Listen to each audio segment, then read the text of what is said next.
नमस्कार, ABP news में आपका स्वागत है। मैं हूं रोहित सिंह सावल और इस वक्त मध्य प्रदेश की राजधानी भोपाल में मौजूद हूं और भोपाल में सबसे बड़ा सवाल, भारतीय जनता पार्टी तो जीत गई, लेकिन कौन बनेगा मध्य प्रदेश का मुख्यमंत्री? और इसी सवाल का जवाब तलाशने के लिए हम मध्य प्रदेश की राजधानी भोपाल पहुंच चुके हैं और यहां पर एक बड़ा पैनल हमारे साथ मौजूद है। मैं सबसे पहले आपका परिचय करवा दूं। हमारे साथ अभिलाष खांडेकर साहब मौजूद हैं, वरिष्ठ पत्रकार हैं। इसके अलावा हमारे साथ कांग्रेस के प्रवक्ता अजीत सिंह भदौरिया साहब मौजूद हैं। पंकज चतुर्वेदी जी हमारे साथ मौजूद हैं, भारतीय जनता पार्टी के प्रवक्ता हैं। इसके अलावा संजय मिश्रा जी हमारे साथ मौजूद हैं, वरिष्ठ पत्रकार। और साथ ही साथ हमारे साथ सुधीर सक्सेना जी मौजूद हैं और दिनेश गुप्ता जी भी हमारे साथ मौजूद हैं, दोनों वरिष्ठ पत्रकार हैं। सालों से मध्य प्रदेश की सियासत पर इन तमाम लोगों की पैनी नजर है। और इसके अलावा मेरे साथ मेरे सहयोगी आशीष कुमार सिंह और ब्रजेश राजपूत भी मेरे साथ जुड़ेंगे, उनसे भी हम बात करेंगे। लेकिन शुरुआत अभिलाष खांडेकर साहब से सबसे पहले। खांडेकर साहब, क्या कहना आपका? मध्य प्रदेश में नतीजे आ गए, भारतीय जनता पार्टी सरकार बना रही है, लेकिन यक्ष प्रश्न कौन बनेगा मुख्यमंत्री? मुझे नहीं लगता है कि यह यक्ष प्रश्न है। ये प्रश्न इसलिए नहीं है क्योंकि जिस तरीके से भारतीय जनता पार्टी जीती है और जिस तरीके से शिवराज सिंह चौहान ने पिछले कई वर्षों में भारतीय जनता पार्टी को यहाँ स्थापित कर दिया है और जिस तरीके से इतना बड़ा बहुमत उनको मिला है, उन्होंने जो मेहनत करी है, तो मुझे लगता नहीं है कि दूसरा ऐसा कोई कंटेंडर आज की तारीख में तो भी है। वो मेरे को लगता है लोकसभा चुनाव तक तो शिवराज सिंह चौहान के साथ में ही भारतीय जनता पार्टी चलेगी, ऐसा मेरा अंदाज है। तो बिल्कुल खांडेकर साहब का कहना है कि शिवराज सिंह चौहान एक स्वाभाविक जिसे कहा जा सके कि सबसे पहला नाम उनका ही हो सकता है। एक बड़ी खबर इस वक्त आ रही है, स्टूडियो से इस वक्त बड़ी खबर आ रही है। मैं सबसे पहले आपको स्टूडियो लेकर चलते हैं।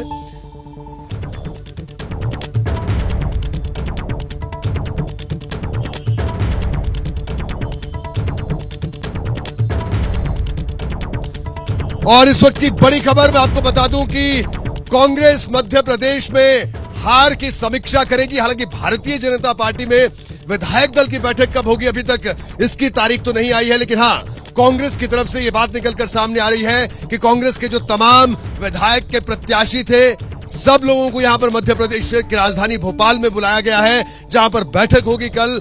आशीष कुमार सिंह हमारे साथ मौजूद है। आशीष, कांग्रेस की बैठक होने वाली है, हार की समीक्षा होगी। इस बैठक में विधायकों के अलावा क्या दिल्ली से यानी हाईकमान से भी कोई आएगा? क्या खबर आ रही है आशीष? देखिए, बड़ा दिलचस्प है रोहित कि अभी आप जिक्र कर रहे थे, चेहरों की बात कर रहे थे, और एक तरफ जहां चेहरा जिनका क्लियर था वो बुरी तरह हार जाती है और दूसरी तरफ हम ये चर्चा कर रहे हैं कि जिनको लैंडस्लाइड विक्ट्री मिली है उनका चेहरा कौन होगा। इस बीच ये बड़ी खबर आई है कि कमलनाथ ने बैठक बुलाई है कल सुबह 11 बजे। कल ही संदीप दीक्षित, जो कि कांग्रेस पार्टी के पूर्व सांसद भी हैं, बड़े नेता हैं, कद है उनका अपना, उन्होंने ये सवाल खड़े किए थे कि जब भी हार होती है कोई समीक्षा पार्टी नहीं करती, इसलिए कल सुबह 11 बजे बैठक बुलाई गई कमलनाथ के घर पर। तमाम प्रत्याशियों को बुलाया गया है, तमाम जो लोग जीत करके आए हैं और जो कैंडिडेट्स हार गए हैं उनको बुलाया गया है। देखिए, एक खतरा लूमिंग लार्ज।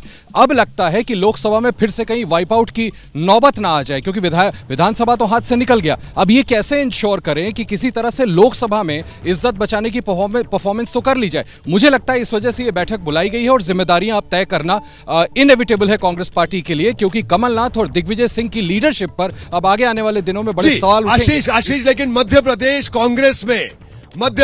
कांग्रेस में अब हार का ठीकरा फोड़ने का जो दौर है, जो सिलसिला है, वो भी शुरू हो चुका है। बयानबाजियां भी हो रही हैं। तो कुल मिलाकर ये कहा जाए, कल की जो बैठक होगी जिसमें तमाम प्रत्याशी मौजूद रहेंगे, कांग्रेस के कमलनाथ मौजूद रहेंगे, संदीप दीक्षित मौजूद रहेंगे।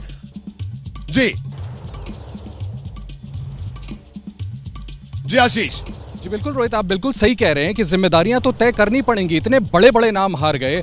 आप देखिए, अगर आकलन करें ठीक से तो जितने गद्दावर नेता थे उसमें से करीबन 35 ऐसे बड़े नाम हैं जो अपना चुनाव हार गए हैं, और जीतू पटवारी 35,000 समथिंग वोट से हारे हैं। इस तरह के जाने कितने बड़े नाम हैं जो अपनी सीट नहीं बचा पाए। ऐसे में बड़ा सवाल लीडरशिप के सामने ही है, सेंट्रल लीडरशिप के सामने भी है कि आखिर कैंडिडेट सिलेक्शन कैसे किया, इतनी श्रिंक कैसे हो गई पार्टी। इतने कैंडिडेट्स जब चुनाव हार जाए, ऐसा लग रहा था कि ये चुनाव तो गिवन था, कांग्रेस पार्टी चुनाव जीत रही थी, उसके बावजूद इतने कैंडिडेट्स हार जाते हैं तो रॉन्ग कैंडिडेट सिलेक्शन कैसे हुआ? कैसे लाडली बहना योजना का आकलन इन लोगों ने ठीक से नहीं किया, उसका कोई कारण नहीं ढूंढ पाए। निश्चित तौर पर इस पर सवाल उठेंगे और जिम्मेदारियां तय की जाएंगी।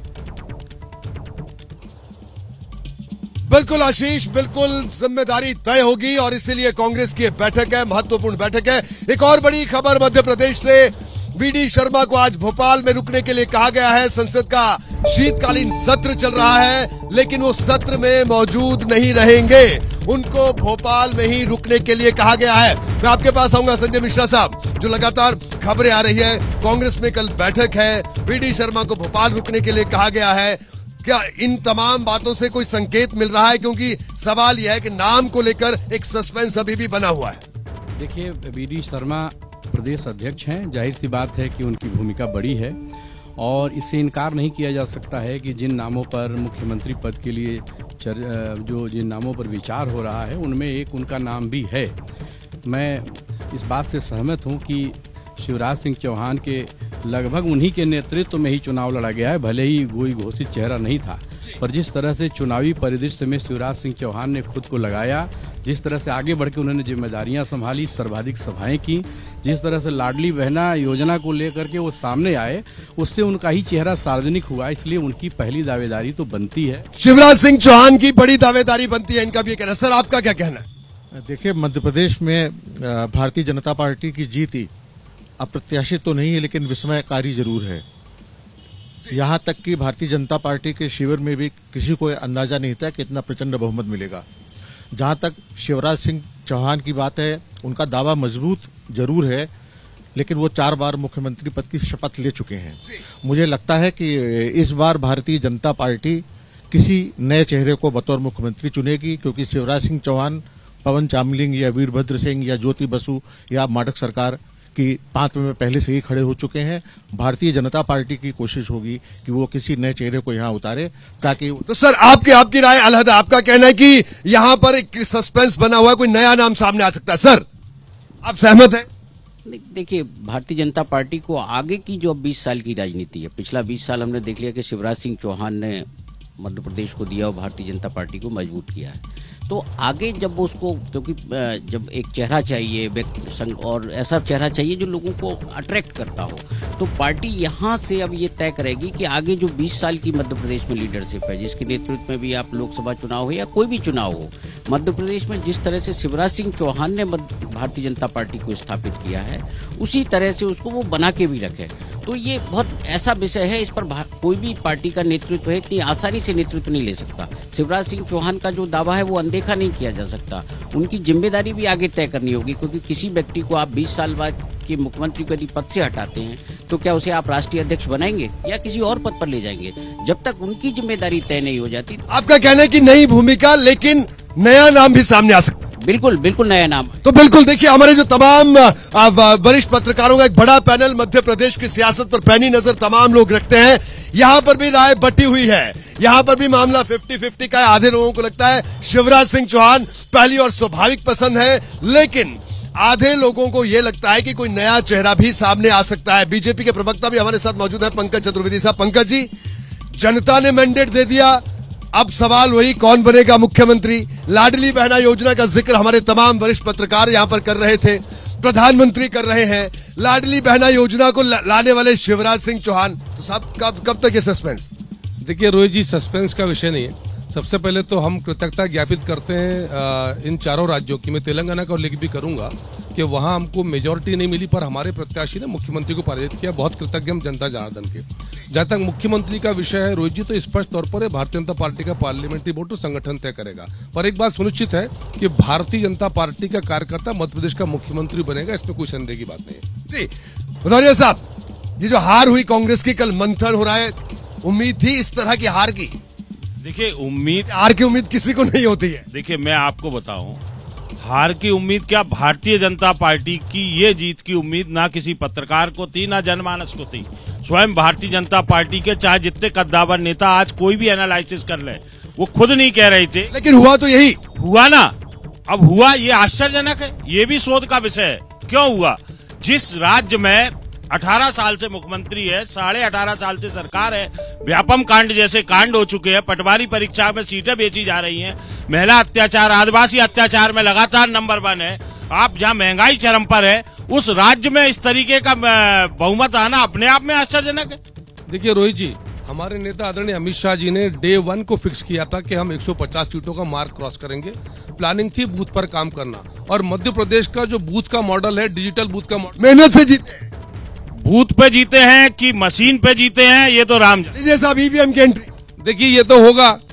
मध्य प्रदेश में भारतीय जनता पार्टी को अब तक का ऐतिहासिक बहुमत मिला, 48.5% वोट मिले भारतीय जनता पार्टी के बूथ प्रबंधन के कारण, और पूरी भारतीय जनता पार्टी को रोहित जी पता था कि हम 150 का मार्क पार करेंगे। कांग्रेस को न पता उनका। इसका मतलब शिवराज सिंह जी की योजनाएं नकारा थी। सर ब्रेक से पहले बात हो रही थी, अभी कांग्रेस और बीजेपी वाले अपनी अपनी बात कह रहे थे, लेकिन बीजेपी को 48% से ज्यादा वोट मिले, ऐतिहासिक वोट प्रतिशत, लेकिन मंत्री सारे हार गए, कैबिनेट के ज्यादातर मंत्री हार गए। किस तरह से देखते हैं इस मैंडेट को? देखिए एंटी इनकम्बेंसी थी, और जो मंत्री हारे हैं उनके यहाँ वो ज्यादा थी, और ये पूरे प्रदेश में थी। देखिए 51% के टारगेट को लेकर भारतीय जनता पार्टी चल रही थी, और 48.5% वो अचीव करती है। तो मतलब उसकी तैयारी अच्छी थी, उसे ये पता था कि कुछ चेहरे हार भी सकते हैं, लेकिन फिर भी उसने जो कास्ट इक्वेशन, रीजन इक्वेशन, उन सब पर काम किया। यानी जमीनी तैयारी बीजेपी की थी। सर आपका क्या कहना है? इनका कहना है जमीनी तैयारी बीजेपी की थी, मंत्री हार गए, लेकिन बड़ा सवाल यह है कि जो बहनें थी उन्होंने भैया को तो जितवा दिया, लेकिन क्या बाकी जो भाई जो हारे गए वो सौतेले भाई निकले? क्या हुआ? देखिए इसमें सगे सौतेले की बात नहीं है। भारतीय जनता पार्टी ने बहुत तगड़ी जमीनी तैयारी की थी, उसके पास काडर भी है, उसके पास साधन भी थे, लेकिन जिस तरह से लाडली बहना योजना को गेम चेंजर माना जा रहा है, तो राजस्थान और छत्तीसगढ़ में तो कोई गेम चेंजर इस तरह का था नहीं। मुझे लगता है ये पूरी तौर पर मोदी मैजिक का कमाल है, जिसके तहत भारतीय जनता पार्टी ने अप्रत्याशित और अभूतपूर्व बहुमत अर्जित किया है। Modi magic sir, Modi magic, और साथ में लाडली बहना योजना, यानी इसने ये जादू कर दिया।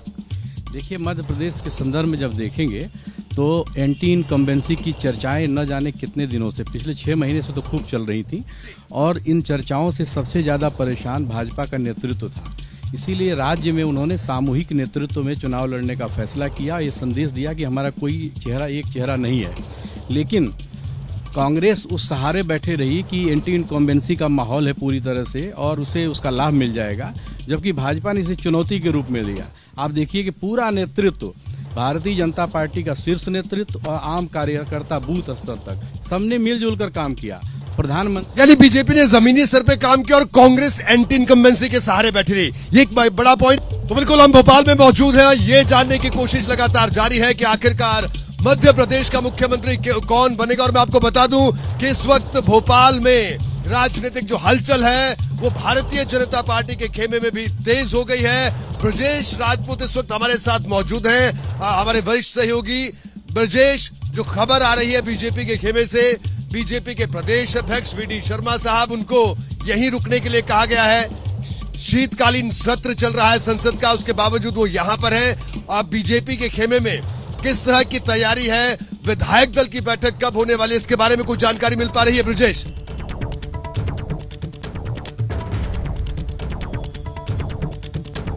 तो बिल्कुल ब्रजेश हमारे साथ अभी जुड़ेंगे, उनसे इस सवाल का जवाब भी लेंगे। खानेकर साहब, ब्रेक से पहले हमारी बात हुई, सब लोगों ने अपनी अपनी बात कही, लेकिन एक बड़ा सवाल ये कि जो नतीजे आए हैं, इन नतीजों को कुछ लोगों का कहना है कि साहब कांग्रेस जमीनी हकीकत नहीं पहचान पाई, वो इस भरोसे रही कि एंटी इनकम्बेंसी है तो वो कहीं ना कहीं असर करेगी। आपने बिल्कुल सही कहा कि ये जो सत्ता विरोधी लहर है जिसको एंटी इनकम्बेंसी बोलते हैं, उसके बारे में ये बताना चाहूंगा कि 2003 में जब मुख्यमंत्री दिग्विजय सिंह हार गए 10 साल की सरकार के बाद में, तो उससे भर में भारतीय जनता पार्टी ने 173 सीट जीती थी। उसके बाद 2013 में भारतीय जनता पार्टी ने 165 सीटें जीती है, और आज हम जिसको बाहुबली जीत बोल रहे हैं उसमें भारतीय जनता पार्टी का वोट परसेंटेज बढ़ गया, लेकिन सीटें कम हो गई है। तो सत्ता विरोधी लहर क्या, उसको जो डील करने का तरीका वो भारतीय जनता पार्टी ने बहुत अच्छे तरीके से सीख लिया। आपने देखा होगा कि तेलंगाना में सत्ता विरोधी लहर होना चाहिए थी 10 साल के बाद, वो हो गई, दिख गई, तो केसीआर उसको मैनेज नहीं कर पाए। सत्ता विरोधी लहर राजस्थान में थी, गहलोत मैनेज नहीं कर पाए। सत्ता विरोधी लहर छत्तीसगढ़ में थी, कांग्रेस मैनेज नहीं कर पाई। लेकिन भारतीय जनता पार्टी ने उसी सत्ता विरोधी लहर को या एंटी इनकम्बेंसी फैक्टर को बहुत अच्छे से डील कर लिया। 20 साल के बाद में ये भोपाल के नतीजे बता रहे हैं। बिल्कुल बड़ी बात कही भदौरिया साहब, किस एंटी इनकम्बेंसी के भरोसे आप रहे, लेकिन बीजेपी ने उसी एंटी इनकम्बेंसी को प्रो इनकम्बेंसी में तब्दील कर दिया। देखिए, एंटी इनकम्बेंसी थी, मध्य प्रदेश का एक एक कर्मचारी बोल रहा था, एक एक जनता बोल रही थी, जनमानस मतदाता बोल रहा था। जहां तक बात कांग्रेस की है, आदरणीय कमलनाथ जी के नहीं, लेकिन वो बोल रहे थे, वोट बीजेपी को कर दिया। अब वोट किया कि नहीं किया, आज भी कई लोग कह रहे हैं, जो काउंटिंग हो रही थी, काउंटिंग करने वाले कर्मचारी कह रहे थे कि वोट तो हमने कांग्रेस को दिया, ये क्या हो रहा है? चाहिए साहब, ये तो इनका कहना है काउंटिंग के कर्मचारियों से बात हुई इनकी। देखिए रोहित जी, ये हवाई बातों से कांग्रेस धराशायी है। मोदी की गारंटी, बूथ का प्रबंधन भाजपा कार्यकर्ता का, शिवराज सरकार की जन कल्याणकारी योजना और जनता की कृपा से परिणाम सामने। कांग्रेस अभी सच को स्वीकार नहीं कर रही, कभी ईवीएम की बात करती है। कौन से कर्मचारी आपके विरोध में थे जिनको आप कहते थे कि वो बीजेपी के एजेंट है, ओपन धमकाते थे कि कमलनाथ की चक्की है, बारीक पीसती है, वो इनके पक्ष में होंगे? अब क्या हुआ चक्की का? देखिए, आप जन कल्याणकारी इतनी नीतियां थी शिवराज सिंह जी की, तो नरेंद्र मोदी जी, अमित शाह ने उनसे दूरी क्यों बनाई? ये प्रचार में अपना नाम नहीं लिया। कोई दूरी नहीं बनाई, प्रधानमंत्री जी ने उल्लेख किया, कोई दूरी नहीं बनाता। ये दूरी बनाने का कल्चर कांग्रेस पार्टी कल्चर है। यहाँ भारतीय जनता पार्टी नाम कमल, पहचान कमल, निशान कमल के भाव के साथ काम करती है, जिसका अभाव कांग्रेस पार्टी में। जेपी नड्डा जी का वो वीडियो सबने देखा जिसमें अमित शाह जी ने बराबर पे आने पे उनको हाथ पकड़ के पीछे नहीं, ये सब ये दुष्प्रचार करके प्रसन्न होते हैं। हम जनता का आशीर्वाद लेके कृपा प्राप्त करते हैं। चलिए, इनका कहना है जनता का आशीर्वाद, और खैर मिला भी है जनता का आशीर्वाद। सर, ये जनता ने तो आशीर्वाद दे दिया, लेकिन जिस सवाल का जवाब तलाशते तलाशते हम दिल्ली से यहाँ भोपाल पहुंच गए हैं, क्योंकि दिल्ली में उस सवाल का जवाब के लिए मंथन हो रहा है। भोपाल के हर गली चौराहे पर ये चर्चा है कि क्या मामा दोबारा मुख्यमंत्री बनेंगे, कोई नया चेहरा आएगा। आपका आकलन था कि कोई नया चेहरा भी आ सकता है, लेकिन बीजेपी इसमें डिले क्यों कर रही है? कि ये सरप्राइज एलिमेंट देने की क्यों कोशिश हो रही है? नहीं, कोई सरप्राइज एलिमेंट नहीं है। ये एक स्वाभाविक सा इतना समय लगता है, क्योंकि आप देखिए ना, केवल मध्य प्रदेश के बारे में उनको फैसला नहीं करना है, उनको राजस्थान के बारे में भी करना है, उनको छत्तीसगढ़ के बारे में भी करना है। उनका संसदीय दल है, ऑब्जर्वर भेजेगा, मन तो उनका बना हुआ है। मुझे लगता है कि आज शाम तक ये सारी बैठक वगैरह उनकी कब होगी, कौन पर्यवेक्षक आ रहे हैं, उसके बाद हो जाएगा। 1-2 दिन स्वाभाविक तौर पर लगता है। अब मैं सक्सेना साहब आपके पास आऊंगा। अभी ठीक है, इस सवाल का जवाब संभवतः कल शाम तक ये सवाल का जवाब मिलेगा, कौन बनेगा मुख्यमंत्री, पर्यवेक्षक तय होंगे, दिल्ली से यहाँ आएंगे, विधायक दल की बैठक होगी। लेकिन एक बड़ा सवाल, अभी जो बात कर रहे थे, कर्मचारियों की बात कर रहे थे कि कर्मचारी नाराज थे, कांग्रेस वाले कह रहे हैं, लेकिन बावजूद उसके बड़ा सवाल यह है कि वोट तो बीजेपी को दिया, बीजेपी के वोट शेयर में तो बढ़ोतरी दर्ज हुई। देखिए, अब इस तरह के बहाने, इस तरह के कई तर्क सामने आते हैं जिसकी कोई आधिकारिक तौर पर पुष्टि नहीं की जा सकती है। लेकिन ये सच है कि मध्य प्रदेश में कांग्रेस एंटी इनकम्बेंसी को भुनाने में विफल रही, और यहाँ पर मुद्दों के बजाय गैर मुद्दों को वरीयता मिली, भावनात्मक अपील को वरीयता मिली, और जिस तरीके से सनातन या हिंदुत्व की अंडर करंट थी, उसने अपना असर दिखाया। सनातन हिंदुत्व की बात हुई, लेकिन कांग्रेस के नेता भी दिखे बाबाओं के पास जाते हुए, नतमस्तक होते हुए, तो उनकी फेवर में ये सॉफ्ट हिंदुत्व ने काम नहीं किया। मिश्रा जी, क्या कहना है आपका? देखिए, आपकी जो पहले से छवि बन जाती है, उसको तोड़ने के लिए बहुत मेहनत करनी पड़ती है। आप इस बात को क्यों नहीं स्वीकार करते हैं कि एक ऐसा प्रधानमंत्री है, एक ऐसा चेहरा है नरेंद्र मोदी का, जिसने एंटी इनकम्बेंसी की चर्चाओं के बीच अपना नाम सामने किया कि मध्य प्रदेश के मन में मोदी, इतना बड़ा रिस्क लिया, ये जानते हुए कि भारतीय जनता पार्टी हार रही है। इन चर्चाओं को सुनते हुए आप इसके पीछे की रणनीति नहीं समझ रहे हैं। और जब प्रधानमंत्री का नाम सामने आ गया, तो क्या भारतीय जनता पार्टी का कार्यकर्ता मौन रहेगा? देखिए, ये पूरी जो कांग्रेस की विफलता है, उसके नेतृत्व की भी विफलता है। केवल कमलनाथ के ऊपर जो उन्होंने सब कुछ छोड़ दिया था, और कमलनाथ उसको सहेज नहीं पाए। यहाँ तक कि 2 बड़े नेता हैं, कमलनाथ और दिग्विजय सिंह, उनके बीच के जो मतभेद थे, ऐन उस समय सामने आ गए। मतभेद सेटल नहीं कर पाए। उस समय उनके मतभेद सामने आए जब पार्टी को चुनाव मैदान के अंदर तेजी से लगना था, और इन्होंने अंतिम वक्त तक टिकट में परिवर्तन ये करते रहे। पंकज जी कुछ कहना चाह रहे? रोज जी, सनातन की बात करी, मोदी जी की गारंटी और सनातन का विरोध। आप देखिए, आप सनातन को समूल मिटाने वाले घमंडिया गठबंधन का पार्ट है। आप राम सेतु को काल्पनिक बताते हैं, राम भगवान को काल्पनिक बताते हैं। दिग्विजय सिंह हिंदू आतंकवादी, भगवा आतंकवाद की बात करते हैं। कैसे चलेगा इस देश में? और कांग्रेस को इसीलिए चुनावी हिंदू कहते हैं। इनका कहना है इनका हिंदुत्व ओरिजिनल है, पक्का है। ये कहेंगे तभी हम हिंदू होंगे क्या? ये देशवासियों को सर्टिफिकेट भारतीय जनता पार्टी के लोग बांटेंगे? यही देश में विसंगति है। यहाँ का मध्य प्रदेश का ACS फाइनेंस अजीत केसरी हजारों करोड़ डॉलर की उसकी व्हाट्सएप चैट सार्वजनिक होती है, और भारतीय जनता पार्टी के लोग कहते हैं मध्य प्रदेश में भ्रष्टाचार नहीं है। लेकिन महादेव, आप तो छत्तीसगढ़ में भी ये सामने आया। तो वो तो केंद्र पे एजेंसी है ना, आप तो फांसी पे चढ़ा दो। चलिए, जी जी जी, एक छोटी सी प्रतिक्रिया फिर ब्रेक पर जाना। सर ये बताइए, बीजेपी की क्या ये रणनीति काम कर गई? सांसदों को टिकट दिया, बहुत पहले टिकट अनाउंस कर दिए, क्या ये इसने भी फायदा दिया बीजेपी को? देखिए, सारे टिकट तो उन्होंने पहले अनाउंस नहीं किए थे, लेकिन पहली 2 लिस्ट आने के बाद में दूसरी लिस्ट में उन्होंने जो सांसदों को दिया उसमें से 1 या 2 सांसद हार भी गए हैं या बड़े लोग हार भी गए हैं। लेकिन जो स्ट्रैटेजी थी वो लगातार बीजेपी बदलती रही और आखिरी में उन्होंने जब मोदी को सामने लाया, और आपने होर्डिंग्स देखे होंगे, सारे मध्य प्रदेश के नेता जो थे वो एक स्टैंप साइज में सबका वो आ गया, और मोदी की गारंटी और मोदी के मन में मध्य प्रदेश के मन में मोदी, ये जो गीत चला तो लोगों को भी लगा, कार्यकर्ताओं में उत्साह आया। तो दिल्ली की जो भारतीय जनता पार्टी का हाईकमांड था उनको निश्चित रूप से मालूम था कि यहाँ anti incumbency factor under current चल रहा है, उसको उन्होंने मोदी के जरिए ओवरकम किया। तमाम मेहमान हमारे साथ मौजूद है और इस चर्चा के आखिरी दौर में सर पूरा देश जानना चाहता है आप लोगों के माध्यम से, क्योंकि अभी हम पंकज जी के पास सवाल पूछने आएंगे तो एक ही बात कहेंगे कि हम अनुशासित कार्यकर्ता है, जो पार्टी तय करेगी वो करेंगे। लेकिन आपको क्या लगता है, अभी जो सूचनाएं मिल रही हैं, जो चर्चाएं चल रही हैं, आखिर में फिर से मैं वही सवाल करूंगा।